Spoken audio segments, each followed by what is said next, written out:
Thank you for joining us today. I'm Hans Enoksen, the founder of Enoksen Watch Company, and this is Oliver, our community manager. Pleased to be here.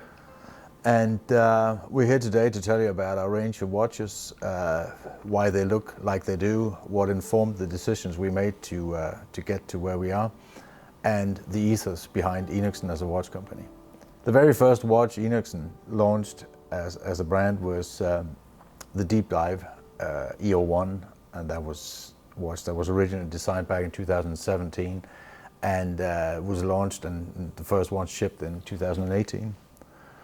And we went all in with all guns blazing at that stage, because that is a very powerful, very feature-rich watch, which has pretty much everything you'd want of a diver's watch. We chose diver's watches as a starting point, purely because that is the most sought after style of watch there is among all the different types of watches.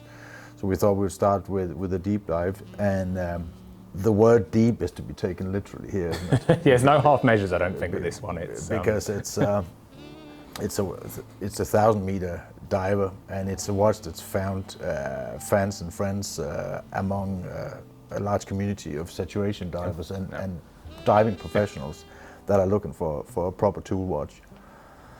And it has features like, it's obviously got sapphire crystal, and it's got ceramic bezel, helium escape valve, and a good robust automatic movement.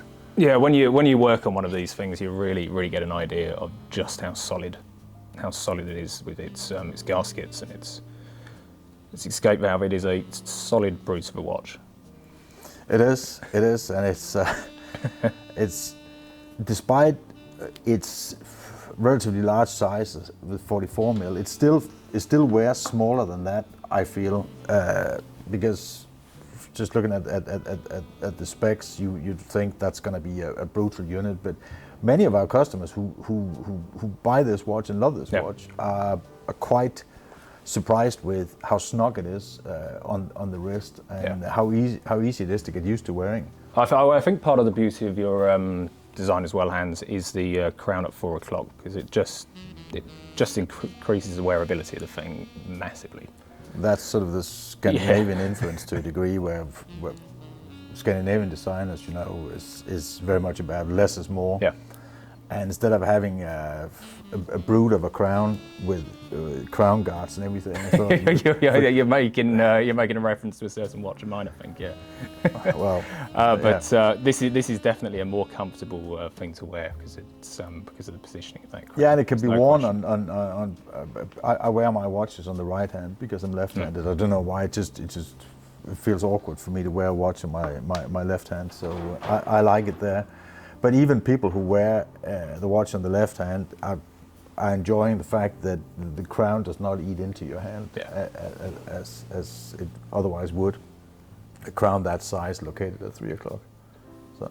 Yeah, and its position there allows you to do away with the standard crown guards around it in terms of actual case design, and indeed, you just end up with a really beefy pendant tube that allows you to screw that in. And there are, from working on this, it's actually 3 gaskets on that whole system just for the crown.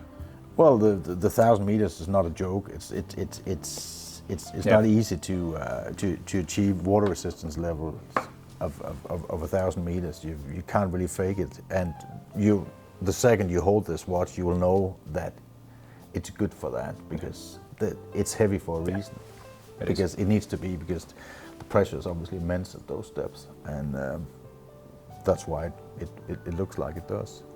But we obviously recently updated the whole range, because the product is 4 years in existence now, and we've been working for at least a year on what could we do. There's been a lot of feedback from customers, users around the world. And we've sort of taken all those notes, and we've discussed this to death, haven't we?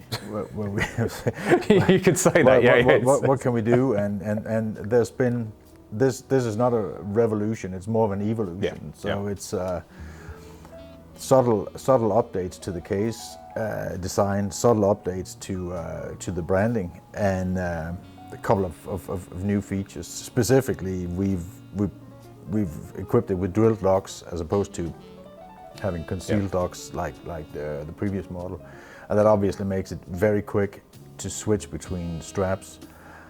I know that there are other ways you could do that. You could have those quick release spring. Yeah, things, but yeah. I'm not a fan because it's sort of they don't last very long, and the key here is robustness. Yeah.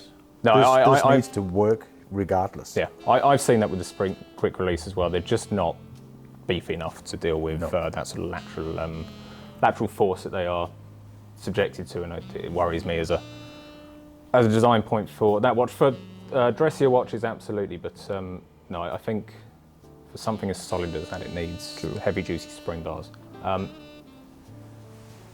I think so. We've addressed another issue, which well, it wasn't really an issue, but you could say that with this upgrade, the watch is more accessible because we managed to shave off 2 millimeters of the case thickness and still retain the water resistance, which means that it is more user friendly than the previous model, far more actually. Yeah. It wears even smaller than you'd think. Yeah, and at the same time, Hans, as bringing the dial closer to the Sapphire as well, I think it's improved its legibility, and it actually makes the watch look smaller as well, I think, It does. in terms of everyday wear. I'm not quite sure how it works, I don't know why, but it has made a difference to its...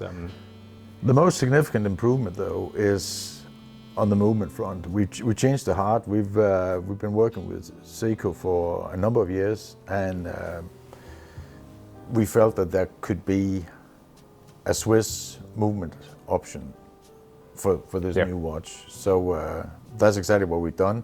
The new version of the Deep Dive has a Swiss automatic movement as standard, and that's a significant improvement. It's a better movement than we had in the Mark I version of the watch, and it's just nicer to work with. And yeah, and it's nicer to work on as well.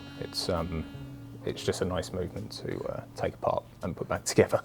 Despite of that, we actually managed to keep this accessible price-wise. It's not seen a massive price hike, despite of the significant upgrade that it is to get a Swiss movement into it.